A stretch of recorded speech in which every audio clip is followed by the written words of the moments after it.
We are back on Inside Politics. Our guest today is Metro Councilman at Large Burkley Allen. She's the chair of the Council's Budget and Finance Committee. The Council's talking about the budget these days.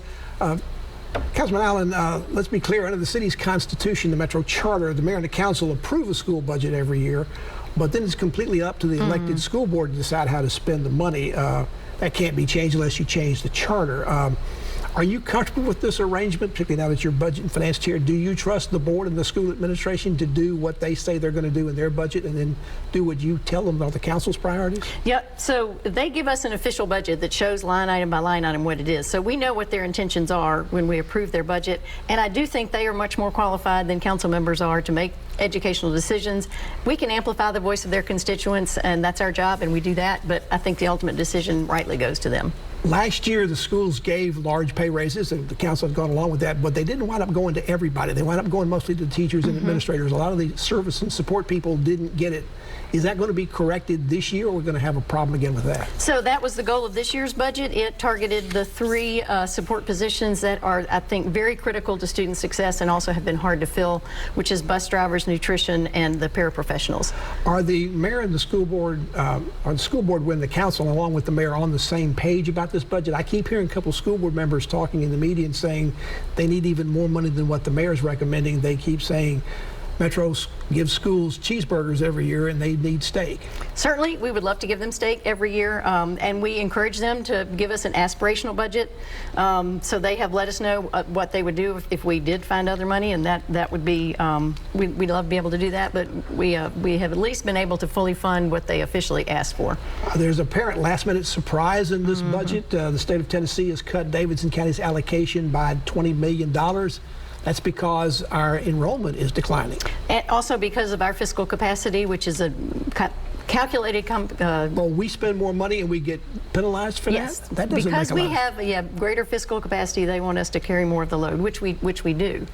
Why did this come so late, particularly this cut? I mean, usually we hear about these things earlier. Were you caught as surprised as apparently school officials were this was happening? Well, yeah, the timing was unfortunate. The state usually gives their BEP, that's their basic education programming estimate, midway through April, and it came after the mayor had formalized and pronounced his budget. So we're now having to adjust after the fact. But the council's been aware of this for a month now, and we've been looking for solutions. This decline in enrollment began in part during COVID, during the pandemic, and the school and the state waived taking this cut during the pandemic to make sure this, but this has been going on now for, I guess, going on close to 3 years, at least 2 years in the budget.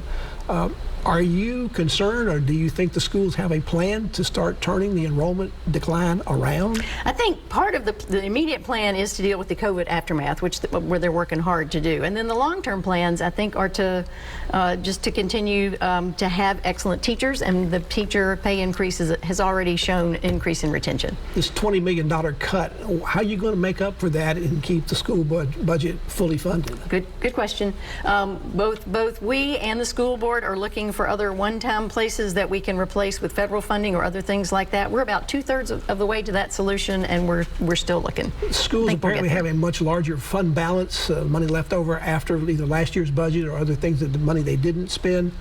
Why not take the cut out of there? Or are you going to take part of it out of that $20 million? There are accounting practices that we're trying to follow, because we've gotten ourselves in trouble as a city not following good accounting practices. So where we can identify one-time uses where it makes sense to touch that fund balance, we're doing that. In the wake of the tragic and senseless shooting murders that went on down in Texas School in Texas, the mayor and police and school officials have been checking out our security procedures and everything else we need to do in the elementary schools and probably in the high schools as well, to make sure that children are safe. Is there any extra money going to be identified in this budget to help with that process? So some of that would be operating, and we've already got school resource offices where we believe they're needed, if that's part of the solution. But also in our capital budget, there's money for ensuring that every school has a safe locked vestibule. There's still a few of those that need to be finished up, and those will probably get moved to the front of the capital line. Now, some members of the school board and some colleagues that you have in the council are complaining that there's this growing number of charter schools coming down from the state. City officials don't want them. School boards rejected them, but the state is reinstating them and making Metro have to have these. The objection is they seem to be draining money out of the public schools. What do you think about that? Charter schools in this budget, if you look in the schools budget, are getting $14,887 per student. And once that money comes off the top, what's left for district students, charter students are also public school students, but the district public school students get around $14,000 per student by my very rough calculations, plus whatever comes in through nutrition. So there's a bit of a disparity. I can't tell you exactly how much it is, and that's something we need to pay attention to. Does the $14,000 either that's being spent for Metro students or those in charter schools, does that actually reflect the cost to provide the education, or are we still discounting that, and what does that do to us long term in the budget? Well, I mean, ideally, we would pay $20,000 a student. Tennessee is among one of the lowest paid states in the country in terms of what they pay per student. But our district students are being paid, are allocated an amount that I don't know what the nutrition budget is, but seems to be at least order of magnitude similar to what the charter school students are getting. The mayor and school officials are not happy with the new state funding formula, which doesn't take effect until next year in the fall of 2023.